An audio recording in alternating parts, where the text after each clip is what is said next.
We haven't gone over the bracket yet. I'm sure we'll find some time later on, but there is some top tier talent here in the bracket, not just from South Korea, but from all over the world, because that foreigner team house is now back up and running.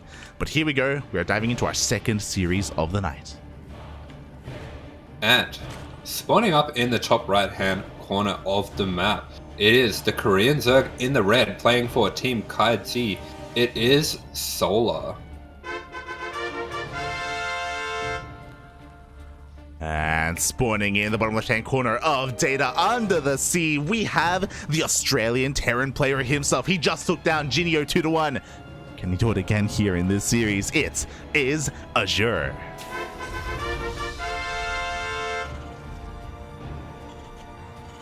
I do have to correct myself. I do believe Solar's just finished up his tenure with Team KranKy, if I'm not mistaken. True.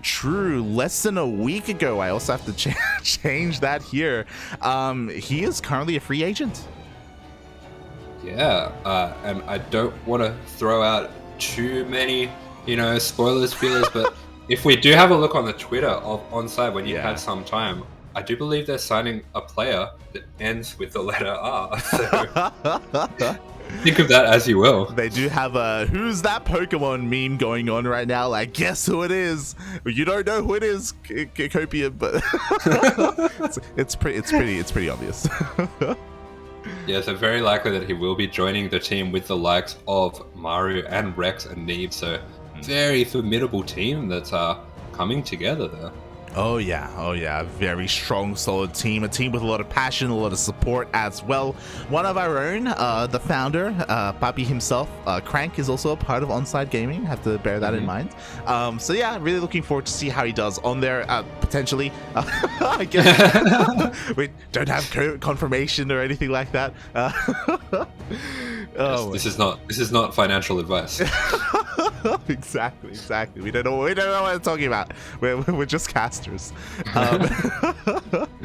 Oh god! But before that, of course, Solar, he's gonna have to take down someone like Azure, and yeah, so far nothing too crazy. Pretty standard openers. I'm really excited to see how Solar has slowly kind of developed his ZvT over time. Is he gonna make Lunkus, Puppy? Does he even need Lunkus? Yeah, for sure. We are seeing this first Reaper getting in here, trying to have a little bit of a skirmish with the Lings. The Queen does pop, and that will put an end to this. But so far, everything looking very standard from both players. No! Very unfortunate there. Just possibly not used to these new maps, getting caught in that little crevice there.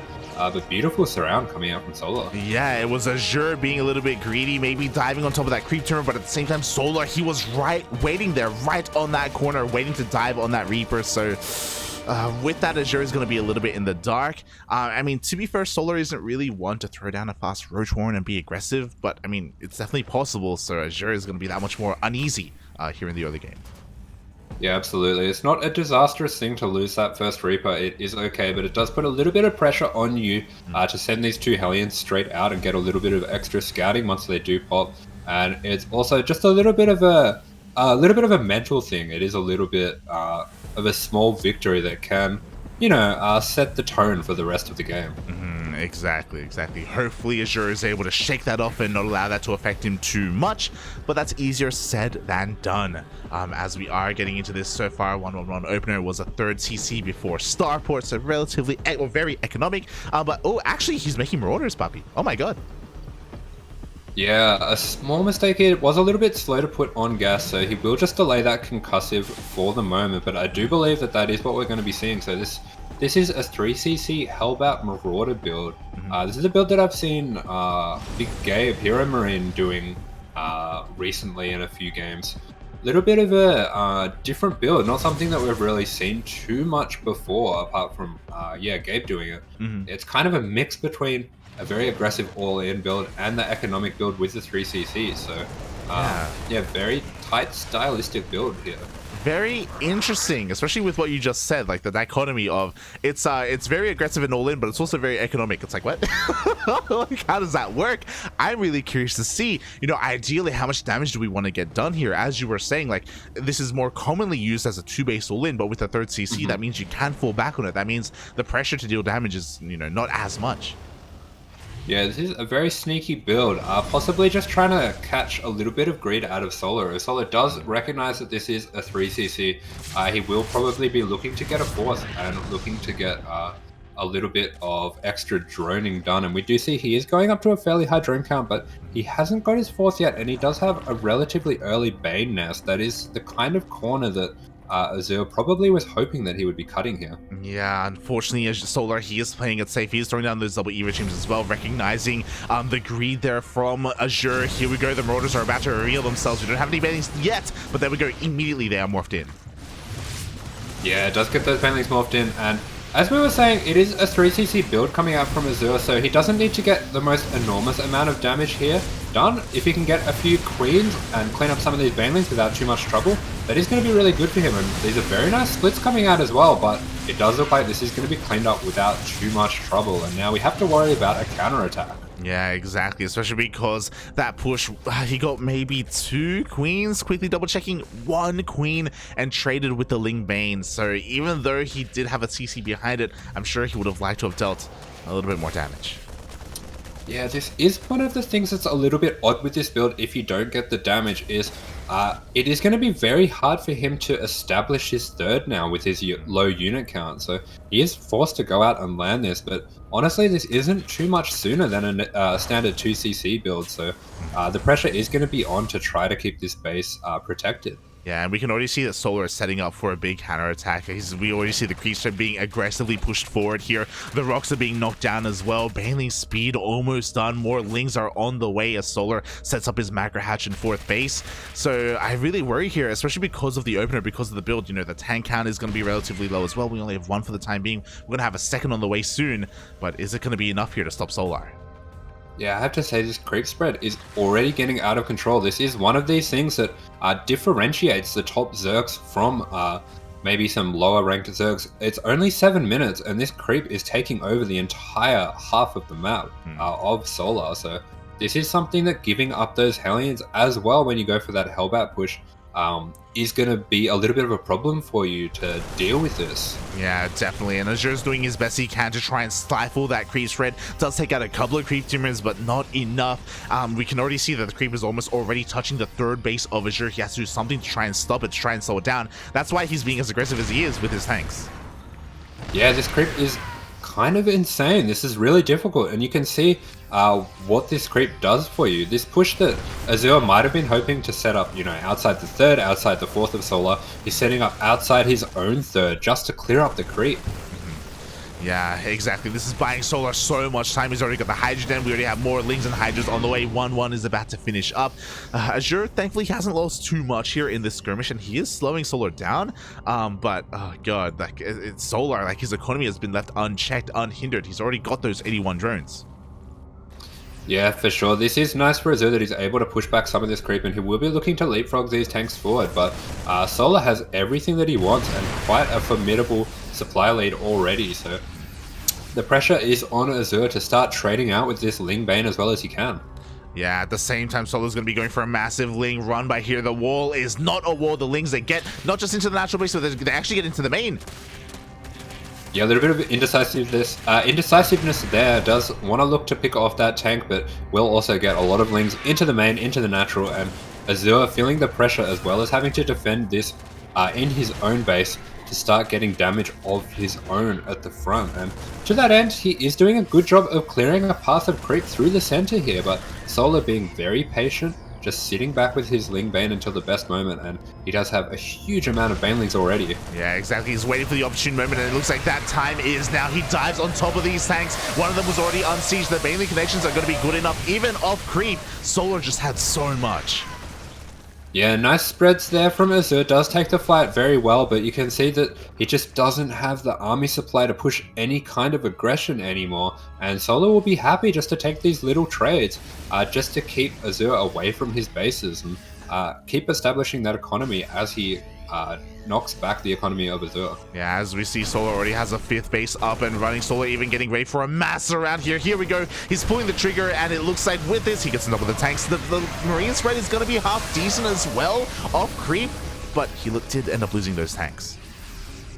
Yeah, pretty nice trades coming out from Azure there, but losing those tanks is crucial. Being able to reset that, reset the count on the AoE damage. Those tanks are going to be crucial for dealing with these banelings, and he does only have one for this push, but very nice trades and micros so far going up this round. Yeah, definitely. He's being very careful, very meticulous with how he engages, with how he pushes up, with where and when he stims as well. So it's really impressive to see how much he can do with so little. Oh god, but at a certain point, Solar is going to pull the trigger once again, and that time is now. Yeah, I do want to point out as well, the back at home Azure has 8 racks, so this is completely all in. It's very important that this works, and we are seeing that the push is being decimated and GG will be called. GG, well played. Solar takes the first game after defending an unscattered Hellbat all in. Like, he had no idea that it was, oh sorry, Hellbat Marauder push. I don't know if I'm comfortable calling it an all in. I don't know yet. But yeah, like, he was relatively unprepared for it. He did have that safety mainliness though. He had a massive amount of queens, and his reaction to it was impressive. It was on point, very fast. Yeah, it does do a very good job cleaning up that pressure, and we can see, we were able to see the damage that did, not having that kind of map control for Azure. So pretty commanding victory there by Solar. Azure did manage to get his own push going there, but it wasn't enough in the end. Yeah, just wasn't enough there. It's just Azure falling a little bit behind after that push. Didn't get the damage that it needed to. Now we're getting into game number 2, where I'm really excited because something that we haven't been able to talk too much about is that Azure, historically, in my eyes, has kind of been a bit of a jack of all trades, where he's got so many builds up his sleeves. It's really difficult to kind of read what he's going to do in a series. So I expect him to whip out something a little bit different here in game 2. I'm going to call it here. Mech. I think he goes BC Mech, actually. Oh, God. Papi, this is why I haven't been laddering, okay? I've been trying to avoid. I don't want to see it, Papi. Please, no. My trauma. And speaking of trauma, spawning in the bottom left-hand corner of Inside and Out, we have our South Korean Zerg player, currently teamless, but potentially looking to join a team very soon. It is Solar.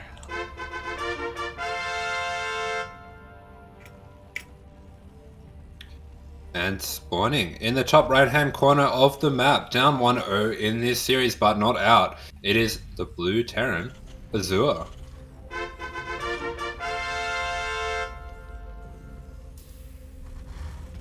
Alright, so you're calling BC. 2-port BC? No. Okay. Just standard BC Mech. Okay. I mean, this wouldn't be the worst map to do it on, to be fair. We have seen BCs kind of really have a rise in popularity. I know relatively recently, Gumiho had beaten Serral with it. I mean, to be fair, I think that was 2-port BC, but yeah, it's been gaining some popularity. Yeah, for sure. Just a good way to mix it up. Does put the momentum a little bit in your favor as the Terran. But meanwhile, we do just see very standard openings coming out from both players. We are seeing the Reaper expand, Azure opting not to go for the SCV scout this time, just to get a little bit of a lead that way as well. Will help him with his economy, and he'll just send that Reaper out to get the first scout soon. Yeah, exactly. I'm sure this time is always going to be that much more attentive on the Reaper as well, to make sure he doesn't lose it a little bit needlessly early on, just to keep an eye on Solar, to keep him honest, to keep him safe and secure as we kind of get into the swing of things. Meanwhile, I also wanted to ask you, when it came to that Gabe build, has he actually done that in tournaments or just on stream, or how new is that? That is one that he did in tournament. I believe it was, might have even been IEM. I think he did it. I saw him do it on stream once, and it looked pretty interesting. And then he pulled it out in IEM. I don't think it went too well for him, to be honest. It went well in the stream game, but not so well in IEM.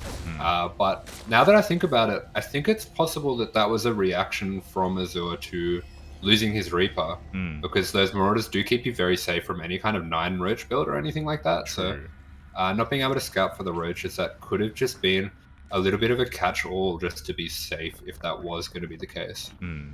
Okay. I can see that adaptation there, definitely, and I'm sure Azure is quite scarred by roach pushes, especially in our region. Happens a lot more, a lot more frequently by players like Gogo Joey and Mia Micah, and yes. So don't blame him at all. As he's going for something a little bit different, second factory hidden behind the main base. Yeah, I was referring earlier before this series started to Azure maybe pulling out some slightly older builds just to get an advantage, and this is a bit more of an old school build. This is a Blue Flame Hellion build. He will tuck this second factory away in the corner just so he's able to deny any scouting from the Overlords before it can get to it, but we also see this is an unusually fast starport for this build, so this is something I've seen Azure do before. This will be for some fast drops, so it will be Blue Flame with a little bit of multi-prong. Oh my, interesting. So I guess the onus here is on Solar to try and scout this. The Overlord is already making its way in. We already have a Marine to try and stop it, and because of how far back this factory is, I doubt Solar is going to be able to get eyes on it. Just only confirming the 1-1-1, and I guess because of the faster starport, it's to try and make things look maybe a little bit more normal, but the lack of add-on should tip him off.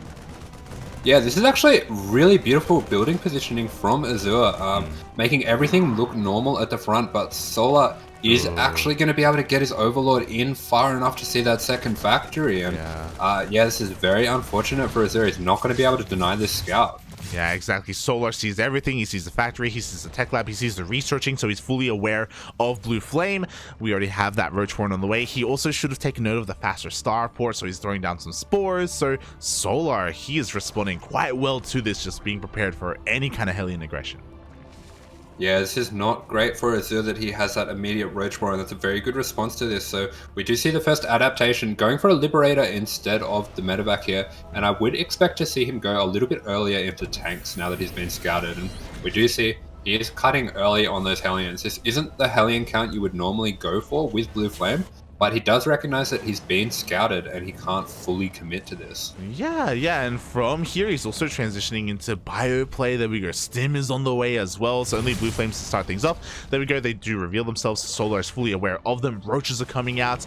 Can Azure, despite the scout, despite the roaches, can he find some kind of economic damage? We'll see, as for the time being he's skirting around the edges of creep. Yeah, this is a pretty big commitment to the Hellions. He is going to dive them in. It's very important for him to start to get some damage, but Solar is so well prepared. Look at this Ling count. Oh my god, the Lings come out, they get a full surround, every single Hellion goes down, and just like that, Azure gives up map control.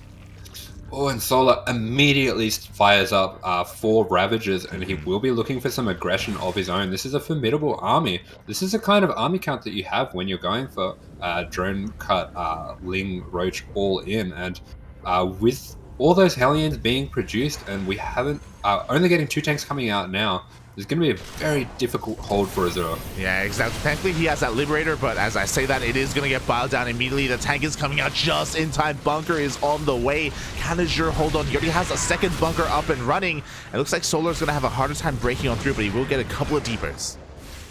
Yeah, very good job there from Azure to recognize the situation and throw down those 2 bunkers straight away. 2 bunkers really important here just to make sure that this defense is solid and tight, and he is using the advantage of those early 2 factories to pump out tanks 2 at a time, and that will keep him safe for now. So Solar just recognizing this and backing off for now. Yeah, there were a couple of things that came into play here. You called it earlier about how Azure, he got scouted, so he immediately tried to transition into tank production as soon as possible. Without that, it's possible that he would have had more Hellions and Solar would have been able to break through. He would have been able to run over Azure. Likewise can be said for getting that Liberator instead of a medevac. So because of all of that, Azure has been able to survive, get this third up and running, but Solar is also getting ready to push at that third. Yeah, Azure is recognizing the gravity of the situation. This is quite risky trying to establish this third, but honestly, if he can't get this third up, he is dead in the water. So While he does have a very low unit count, and this is a little bit risky, it is something that he has to do. And does catch that tank from Australia. That's very important for him that he does have every unit that he can for this defense. Definitely. The tank count isn't looking too shabby. We have 4 tanks here at the third base location. But again, because of this angle, Solar, he can come in for a bit of a surround from the left and the right hand side. And there isn't that much bio to protect those tanks either, as Solar's just getting ready and clearing up as many rocks as he can. Yeah, this is the same story that we had in this last game. Look at this creep. This creep is insane from Solar. From this all-in position, he almost has creep at the third for this attack, and the creep is everywhere. Yeah, it's all over the place, even towards the edges of the map as well. Looks like Solar wants to hit this 1-1 timing in a couple of seconds. It is going to finish up Roach speed as well. Azure is going to try his best to try and stifle this creep spread, going to try and clear up as much of it as he can, but without bunkers here at the third, without kind of, especially making sure his Marines are in position, it's going to be a tough hold. Yeah, this creep spread has been the story of the series so far. This is something that the top flight Zergs are so good with, but while I say this, an attack coming in from the right foot by Solar. Yeah, exactly. The Marines were out of position. There wasn't any protection there for the tanks whatsoever. Despite there being 4, 5, 6 tanks, they all go down immediately. And even that is already enough damage, but now the boys, they're being pulled, they're going down. Yeah, I did allude to it earlier. The tanks were in a very aggressive position, but it was key for him to establish this third, and not being able to do that, GG has to be called. GG, well played. Congratulations to Solar for taking the series, but also a shout out to Azure because he didn't go down without a fight. Like, there were moments there, like everything, a lot of what he was doing was making sense as well. Like, I hope that he doesn't walk away too dissatisfied. Like, that was still an impressive series.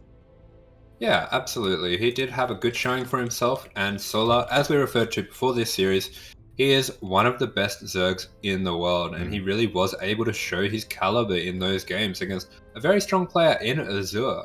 But that is a 2-0 victory for Solar, and he will be progressing in this bracket. Oh, that he will. And now may be a good time for us to actually have a look at that bracket. I know as soon as the stream went live, we kind of dove straight into games, and we've been a little bit preoccupied with them. Of course, we had to cheer for our boy Azure, you know, some of the home talent here.